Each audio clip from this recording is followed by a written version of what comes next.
Hello. Hello? Hey, so this is Zappy from Battle.net forums.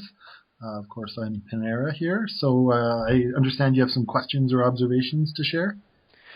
Yeah, I've been watching the series and stuff, and one thing I've noticed is that with all the Zerg organisms, they seem to develop from whatever species they were originally to become more useful to the swarm.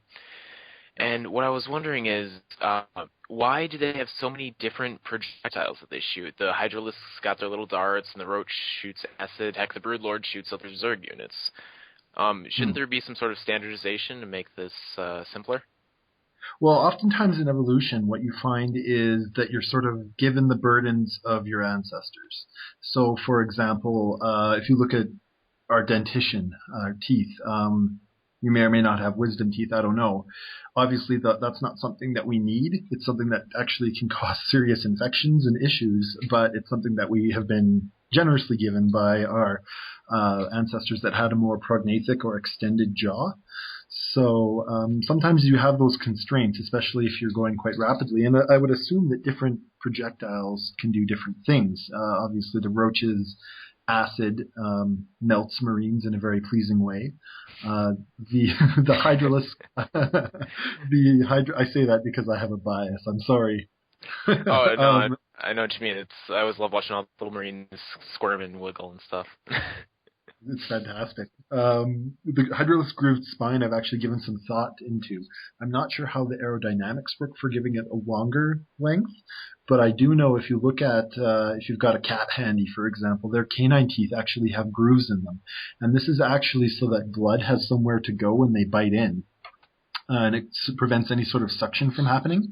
So this would actually allow for the grooved spine to penetrate deeper and with less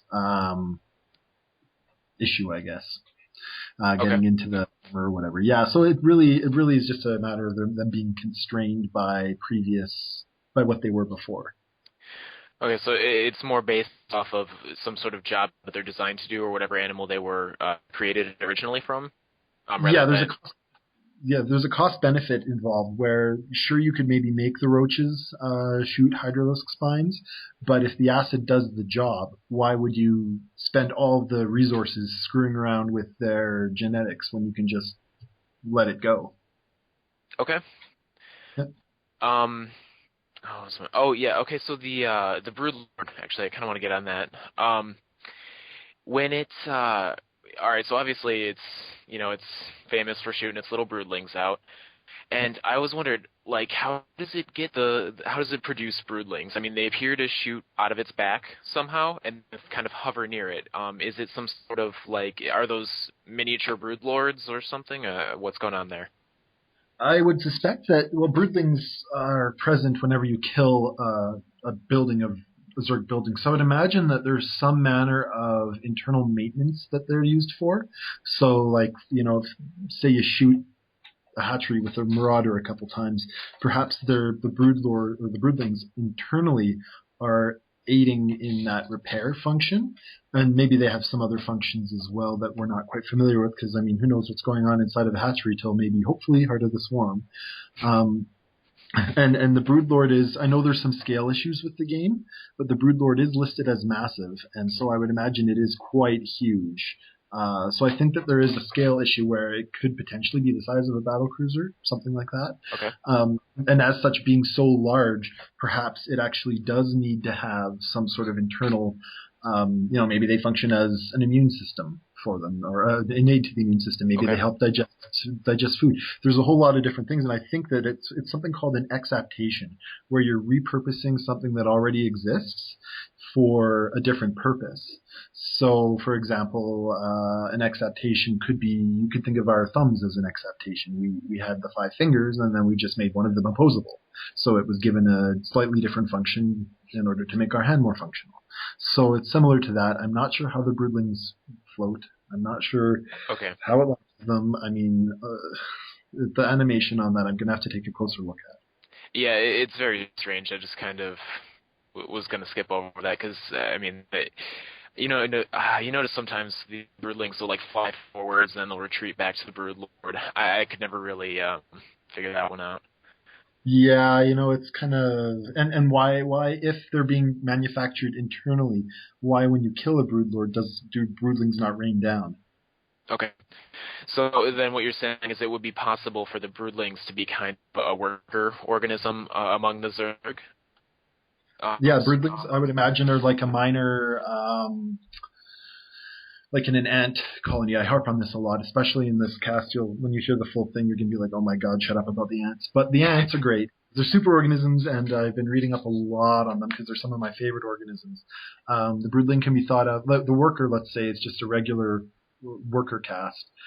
Then you get major workers, which are like the biggest of which would be comparable with an ultralisk, and then you get minor workers, which the littlest of which could be compared with the broodling. okay. Yeah.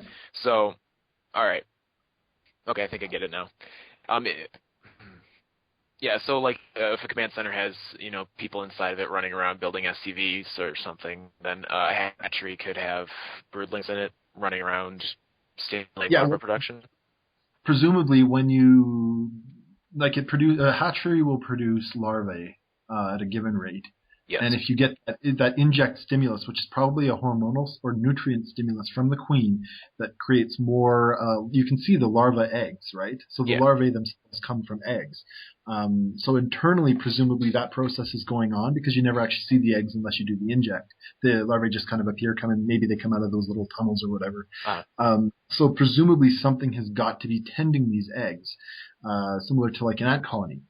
They got to be providing the proper nutrients. Like for example, when a larvae is the difference between an ultralisk and a pair of zerglings, there's got to be a humongous nutrient load going into the ultralisk versus the zergling. Same with the hormonal response as well. So something has to be engaging in this maintenance. Otherwise, you're going to end up with everything turning into zerglings or whatever, right? You need to have something that is maintaining, once the command is issued, something that is maintaining this process. So I think that the broodlings are the best, the closest stab we can give at what could be doing this. could that be part of the reason why you need a queen to inject additional larvae? Like they can only fit so many eggs at a time inside of the hatchery, so you need a queen to stimulate that growth on the outside? It's potentially, yeah, that could be it. It could also be a matter of resource management.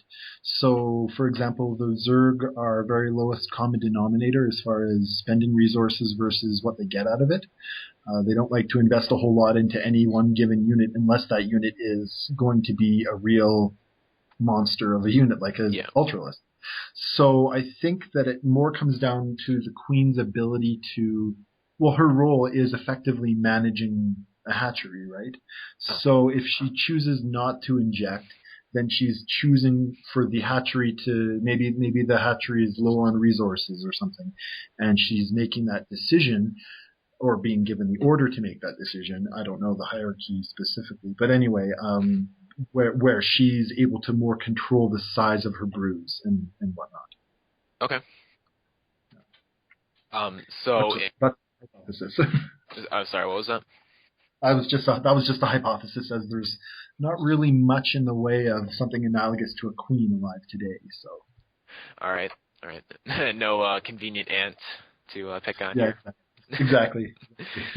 um, all right. Oh, I had another question. Okay, I got one more about the Broodlord. Sorry. Okay. um, No okay, so it morphs from the Corruptor, right? In in Brood War, you would morph a similar thing, the Guardian, which I mean I think everybody would agree that's similar to the Broodlord. Yep. Um, from a Mutalisk. Is there any reason why? Because I always kind of assumed that the Broodlord was an evolution of the Mutalisk or of the Guardian, which was an evolution of the Mutalisk. Um, why would it then switch to being morphed from the Corruptor? I mean, is there any? It could be that in order to streamline the Mutalisks as far as genetics are concerned, maybe that element was removed from their genome. It could also be a nutrient thing. Mutalisks are rather thin, and they spend a lot of their resources shooting out glaive worms, whereas corruptors are a lot bigger. They've got so much bulk to them. I can imagine that there would be substantial reserves underneath all that armor for, potentially fat or whatever nutrient. You want some gaseous nutrients so they can stay afloat. So it makes a lot more sense if you're warping in something as big and nasty as a broodlord. That's going to be a huge toll on resources if you're doing that from a more stable platform such as the corruptor. Okay. And then the Mutalisk's morphing ability was just phased out as a matter of making them more efficient as a unit? Yeah, and I think it comes down to cost as well. Perhaps the cost in maintaining those extra genes. Because this thing would be carrying around the genetics for broodlings to make broodlings to become a broodlord and whatnot. And in order maybe to get the unit to be more streamlined and have a more directed purpose, like being a speedy raider, it just made more sense because corruptors, as it says in the lore, are only ever seen near the centers of sort of the toughest and nastiest and most established hives. Mm-hmm. So it makes sense that they would be a more suitable platform for it because you don't want a Mutalisk, randomly turn a broodlord or something in the middle of a raid or mistakes like that are sure to happen with the Zerg. So. Yes, I wouldn't want to be raiding a worker line and have it all start morphing into a broodlord. Oh, that would be a pain for everybody involved. That would be a bad time. Yep. Okay, right. So the Baneling. This has been interesting to me. Obviously it morphs from the Zergling. It's a tiny little suicide bomber. Is there anything analogous to that around today? Because I have trouble finding a way that having an organism suicide itself coming about naturally. Okay, that just doesn't seem well to survive. Two ways here. First of all, there is a type of ant, of course, called the honeypot ant. And for anyone out there, you can Google it or whatever. Basically, it looks a lot like a baneling, to be quite honest. It's got the front end of a normal ant, but then its abdomen, so the back end, is swollen with sugary stuff. Sugary, sappy goodness. And so this is how they store their food. Now, if you were to actually, say, do something like a bombardier beetle, which has two different chemicals and then a primer protein, if you were to actually, it wouldn't take much to just, you could even house these two chemicals together and then just inject the primer protein at the proper time for the explosion. I could see that being potentially, and even these honeypot ants look like they should be rolling and not walking. Yes, they do. As far as as far as suiciding, actually, in an ant colony, and in fact, bee colonies, but ants are way more notorious for this as far as I know. They actually have a gene coding for altruism, so that means that if you look at how an ant colony is done, basically any given worker drone is more related to her sister drones than she ever could be to any offspring. So genetically speaking, it makes sense for her to die for her sister rather than die for her kids or to spend time with her kids. And that's a theme that the ants sort of made their own, as well as all the other, they're called hymenopterans, wasps, bees, and things like that are largely colonial in that way. Anyway, if a colony reaches a critical mass, and I believe it's somewhere around 15% of individuals that aren't pulling their weight and don't have this altruistic nature, the ones that do have the altruistic nature will actually kill the queen and turn on the colony and kill themselves. And that is for the betterment of the species rather than, and I'm not sure how that mechanism would have come around. I mean, obviously that's not a trait. Killing yourself isn't a trait that's really likely to pass.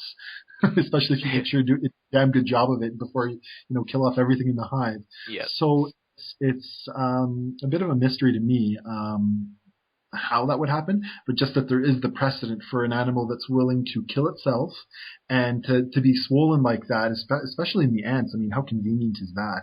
And then it's only a short skip over to the beetles, which they're a little bit more primitive, but it's okay. To have that sort of chemical reaction. And in fact, ants do have a lot of things like formic acid that they use. In fact, the horny toad, I don't know if you're familiar with them, but they are famous for eating only ants, and they take the formic acid in the ants, store it around their eyes in a special gland that they mix with blood, and they can shoot this out at you, and it's like this disgusting, acrid, stinky blood that they shoot at you from their eyes, which is like, yeah. Wow. They get from the ants. from the So ants. yeah, yeah. So that's a really good question. I know I have yet to cover the baneling, but that's a really good lead-in for me to actually maybe do a write-up on that sometime soon. As far as just the actual precedent for it, I'm not sure if the designers actually were like, oh, there's a honeypot ant, I think I'm going to do this, or if it's just pure coincidence. They And in just got fact, that lucky. well, maybe. Yeah, I mean, you never know, right? I mean, Yeah, they don't all have the same background as a trained paleontologist, but I mean, certainly. honeypot ants are something that you can that are available on Google. I mean, anyone can find that. So I think maybe it could be a thing also. Like if you're going to make a suicide creature that blows up with acid, I mean, the baneling is actually really well designed in that is pretty much one of the better ways to do it. And Because so the I think Zerglings maybe themselves are very ant-like, so having a suicide type thing come from an ant-like organism would make more sense then. yeah, I mean, it just makes a lot of sense the way that form fits function, right?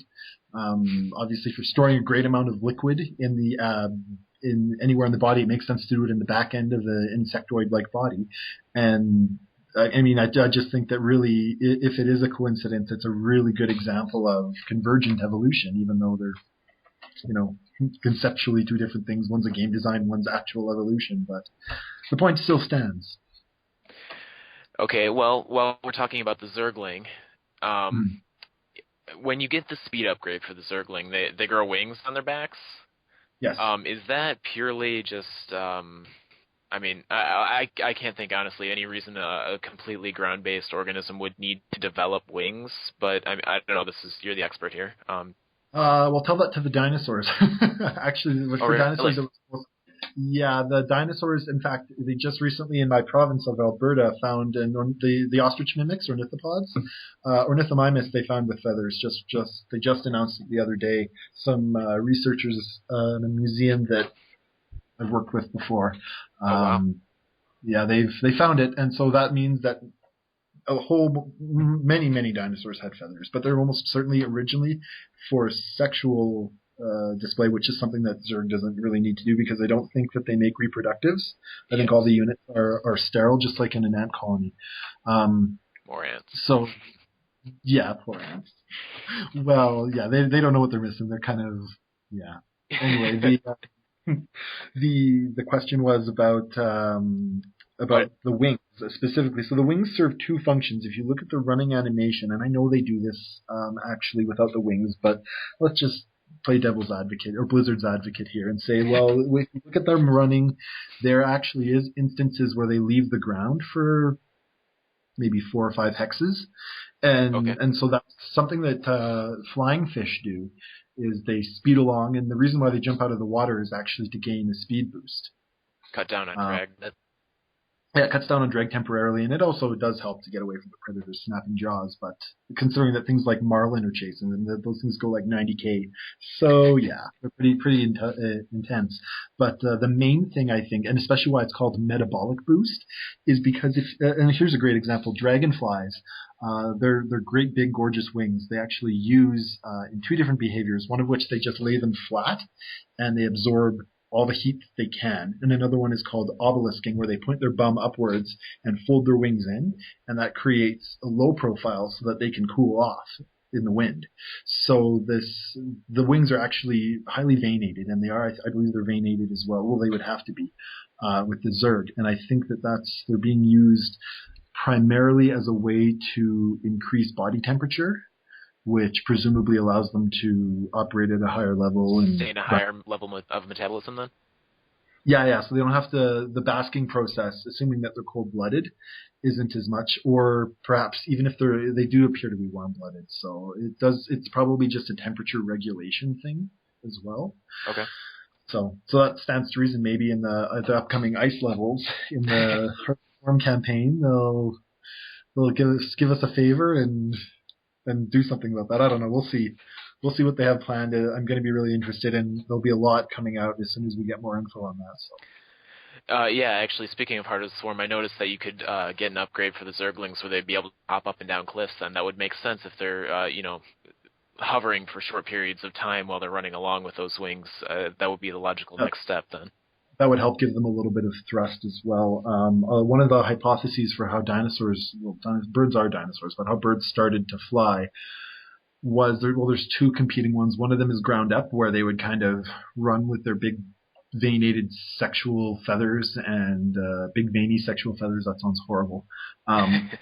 They would run, and eventually they would start jumping and maybe get some hang time or whatever. And then there was another theory or hypothesis rather, that they were climbing trees and jumping down and gliding that way, which is something that we see with Draco lizards, as well as there's a few other things that do it, like flying squirrels and things like that. So it really depends on how they want to tackle it to see if that fits in well or not. And I imagine that's not top on their priority. I imagine top priority is balance, looking badass, and then they kind of go.